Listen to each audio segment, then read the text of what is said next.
Ladies and gentlemen, welcome back to another episode of Unbettable. Your boy Holmes here with Gare.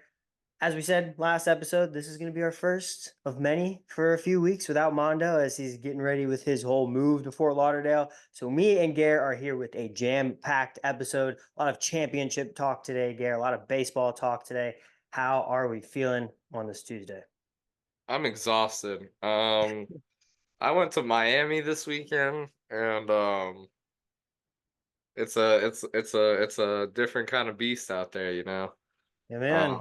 And I feel it kind of reminds me of the way I felt when I came back from New Orleans, you know. It's like you kind of lose track of reality in these places and you just get hammered and have a great time, and then when you get back you're like, damn, my life sucks. I know. So yeah, but it was a great time, but I still need to recover. I'm still fighting. Well, good shit, Gare. I'm glad you had a good time. You know, Miami is the place to be. I don't know why you didn't hit me up, but that's all right, bro. That's You're cool. in Key West. Yeah, you're right. I was busy. I can't shit on you, Gare. I was busy. Yeah, you fucker. But that's okay. I appreciate that. I knowing that you would have if I wasn't, that makes me feel better. All right, Gare. Let's dive into the first topic of the day. What just happened last night?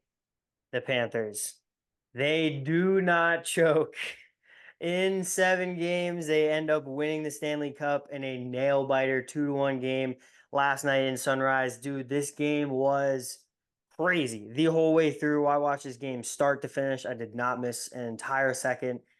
It was incredibly exciting. I mean, that was everything that you wanted in a game 7 right there. The Panthers, that was the first time since game 3 that they actually had played their style of game. They actually came out with a lot of physicality and they acted like they actually wanted to be there. Unlike the other 3 games that they've played the Oilers and gotten absolutely shat on. Bob looked really, really good for the Panthers. I think you have to be impressed with the way that he bounced back after a very, very tough 3 game stretch in those losses to the Oilers. But on the other note, and Gary, I know you might cover this a little bit. The Oilers had a ton of scoring chances, dude, and a ton with wide open nets. McDavid, especially with the chance to be able to tie the game up really late. Give me your thoughts on this game, Gare, and this series as a whole. I mean, this was crazy last night. If you want to start with the game, and then we can dive into the series. I mean, yeah, last night, I mean, if that was like the perfect game for somebody who's not a fan of either team. It was like really enjoyable to watch. And you know, the entire time you didn't really know who was gonna win until the last probably about 3 or 4 minutes. But you know, good on the Panthers, but you know, I'm gonna toot our horn just a little bit here. You know, Florida, we have two Stanley Cup champions now. I mean, some states can't even claim to have one. So that's pretty hype. Florida sports keep going up. Hopefully the Rays and the Marlins can stop playing, you know, Special Olympics baseball, but you know, once we figure that out, Florida's gonna be cooking. And we'll be cooking. Exactly. Exactly. I loved I mean it I fucking lost my train of thought. Absolutely no idea where I was gonna go with that. But I think honestly, Gare, the series as a whole for me, that's where I was gonna try and go. This was like just incredible to watch from both standpoints of each team. Like it's been headlines nationally all the time. Like this could have either been one of the biggest chokes in sports history, or this could have been like one of the greatest redemption stories in sports history. And it was going to be both sides. Like with the Oilers, either if McDavid was going to will his boys to like come back and win 4 straight to claim a Stanley Cup, or the Panthers going to like choke it away, not be able to finish off the 3-0 sweep and lose 4 straight. I mean, so many of those crazy storylines that surrounded it. I mean, it was wild to watch.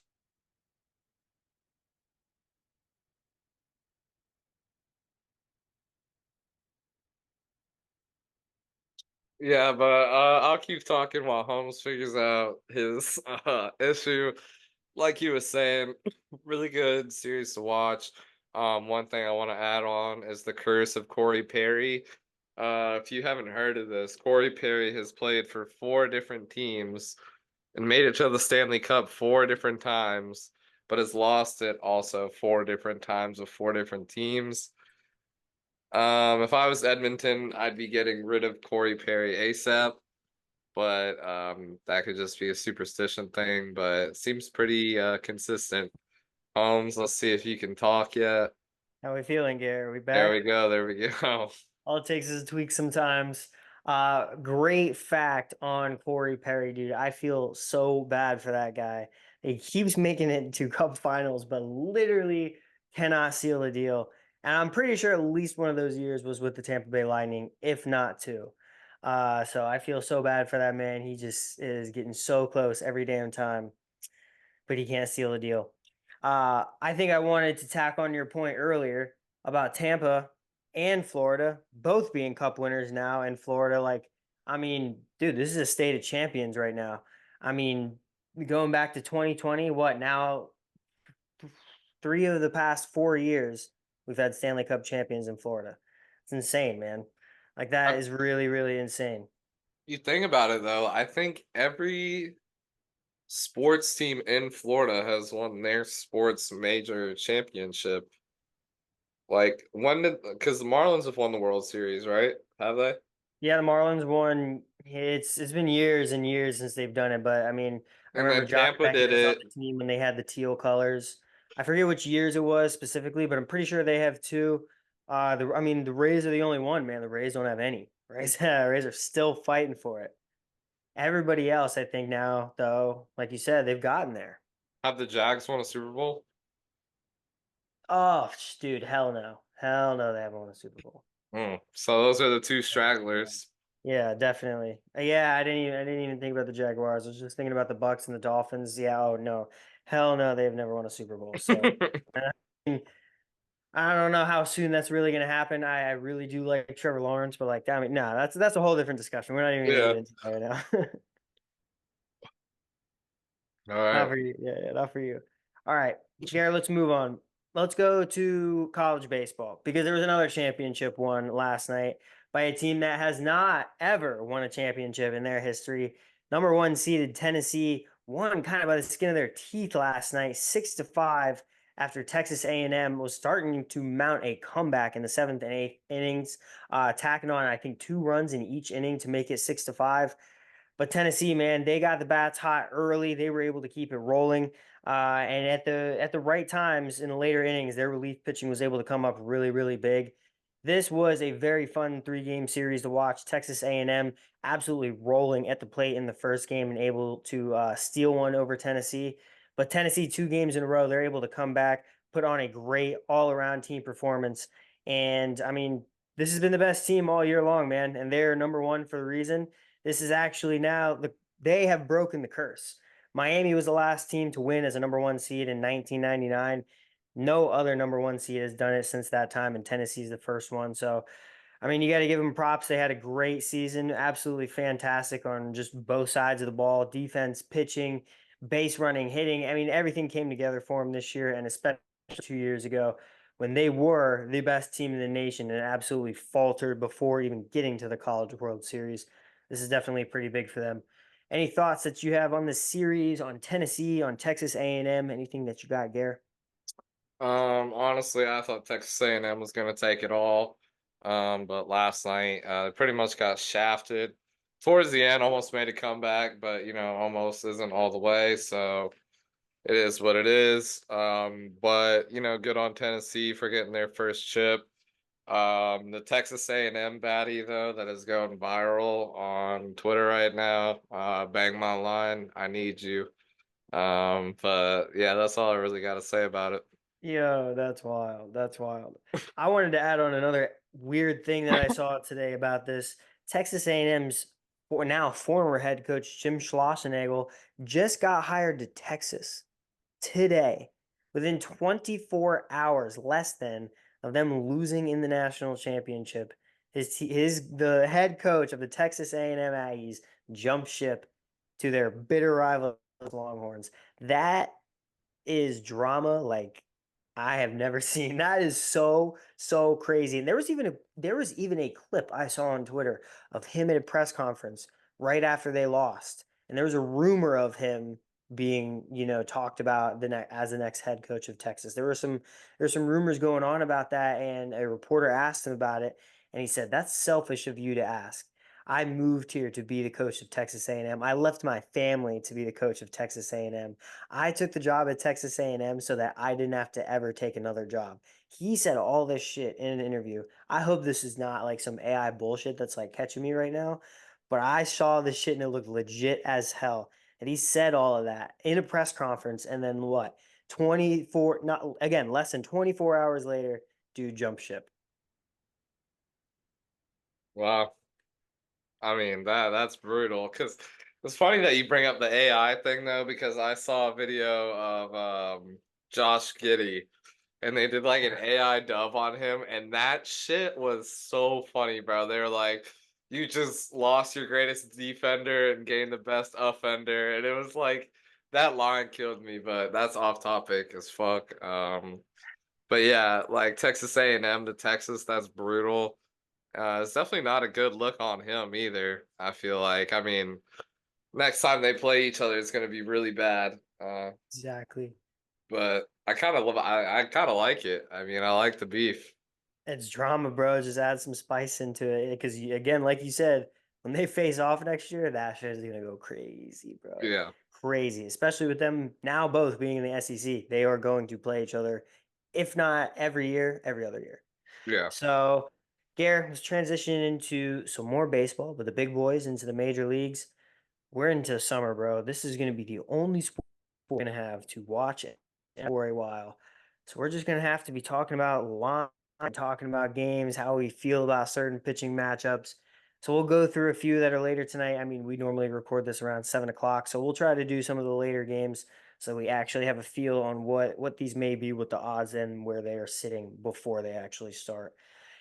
And also, I was talking with Mondo about this. We will get out football content this summer as well. We will do a lot of preview stuff for college, for NFL. We will get out a lot of different stuff just pertaining to teams, conferences, players, all this different kind of stuff. We'll even mix in some fantasy football stuff as well to make sure we're catching the gambling aspect of it as well. So we're gonna come out with a lot of content for that. I know Gary is excited about that. All right, aren't you, Gary? I am. I There am. he is. Yeah, he loves it. So, Garrett, let's get into some baseball games that are rolling tonight. Let me get your thoughts on some of these, and I'll give you these odds straight from ESPN Bet because I'm looking at ESPN right now with these pitching matchups and whatnot. I'm sure they're going to be very similar to what we have in Hard Rock. So, I wouldn't think that you're going to get anything too drastically different from what we have here.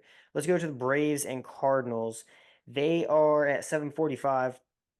Uh, Braves are minus 135, minus 130 on the money line. Favorites in this game with Reynaldo Lopez on the mound. He's 5-2 with a 1.57 ERA. This guy's been dealing this year. And the Cardinals are trotting out Kyle Gibson, 5-2, 3.44 ERA. Not been too bad in this. Braves, honestly, not as good as they've been last year, I think, from my standards. Honestly, losing Acuna is a big part of that. Their lineup has not been as consistent as they've needed it to be. But guys like Matt Olson, Austin Riley haven't really been superstars like they were last year. Gary, any thoughts on this game? Um, Honestly, like I feel like the Braves got this game. I mean, just who they're starting on the bump. I feel like if they can get out, get a jump early, especially against Gibson. I mean, with that high of an ERA. I mean, it's not that high, but I mean, it's definitely something that I feel like the Braves could do damage with. If I had to put a bet on this game, I'd probably just ride the money line Braves. Yeah, I like that. I'd probably just ride the same thing.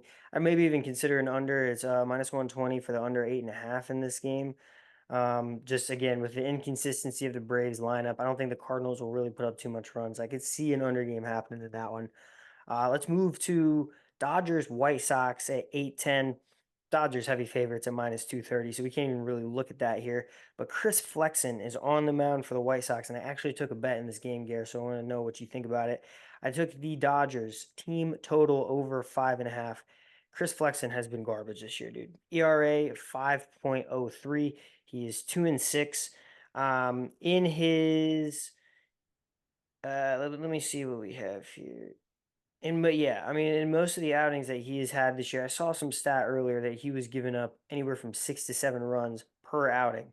And the bullpen is absolutely atrocious for the White Sox as well. So I'm gonna think that the Dodgers lineup are gonna go all over the White Sox tonight. What do you think about that? Yeah, I feel really bad for the White Sox. This is basically a fucking scrimmage for the Dodgers. But if I had to take a line here, honestly, I kind of like the White Sox plus 2.5. Really?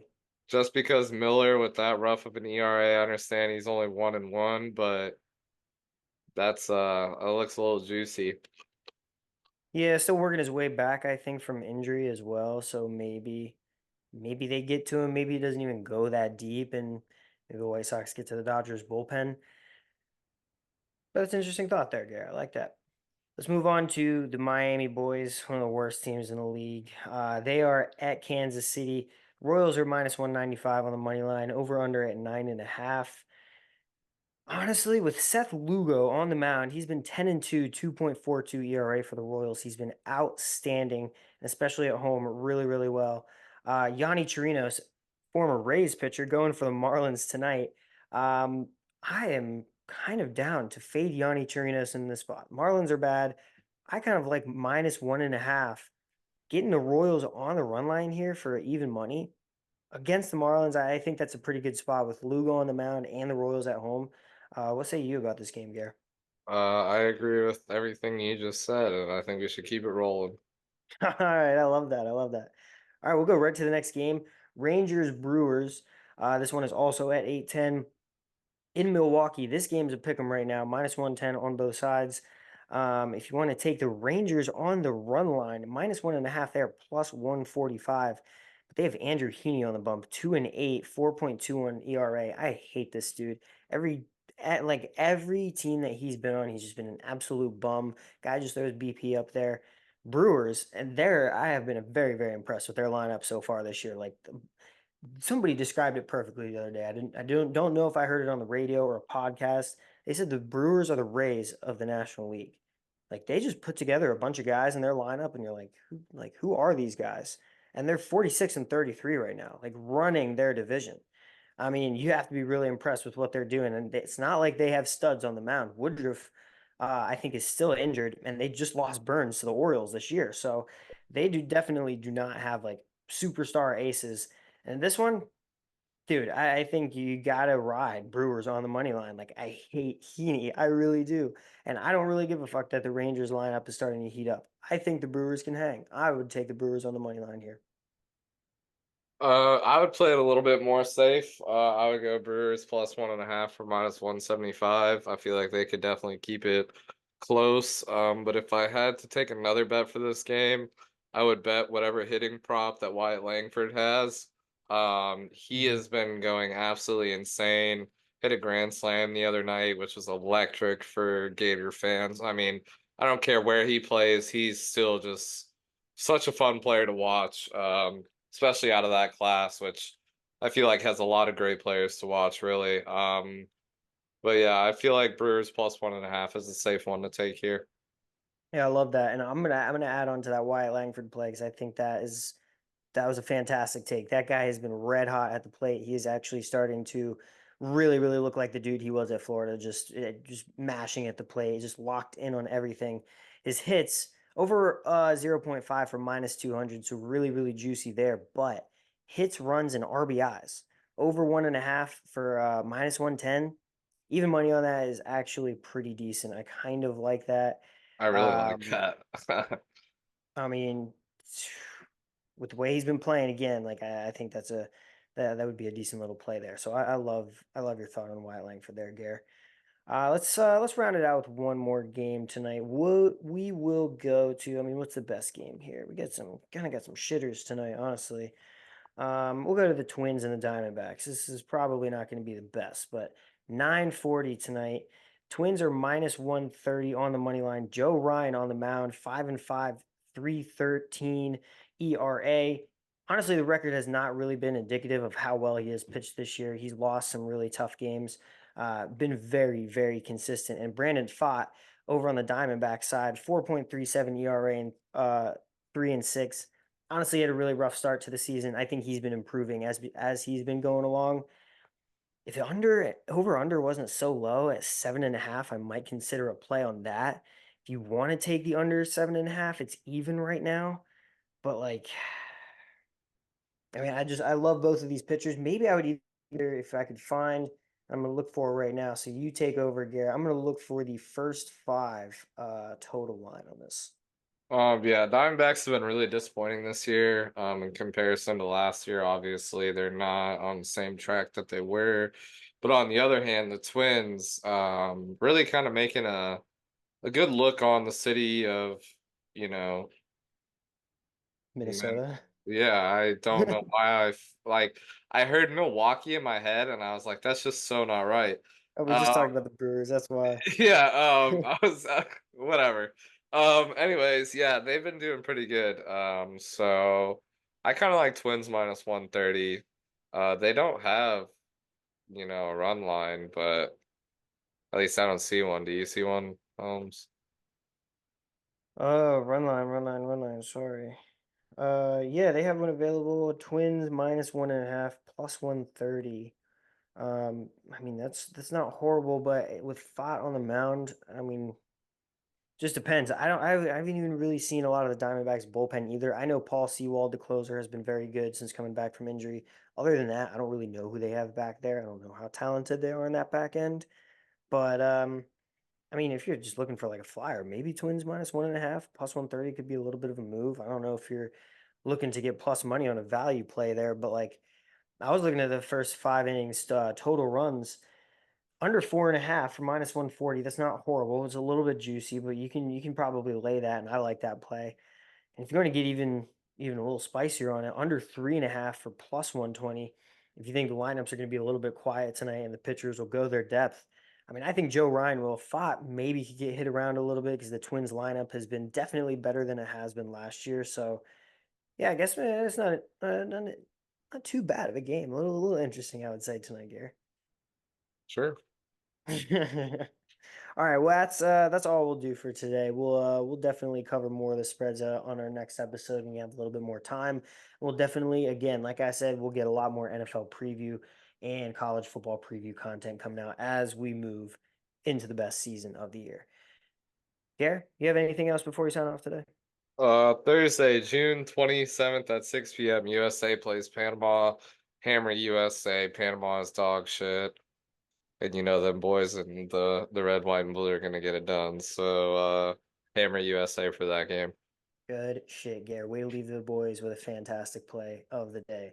All right, that will do it for us on this episode of Unbettable. If you did like, please make sure you like, rate, subscribe, share, do everything you can to help us grow this awesome podcast. We love doing this for you guys. And until next episode, I am Holmes. This is Gary. We'll see you next time. Peace.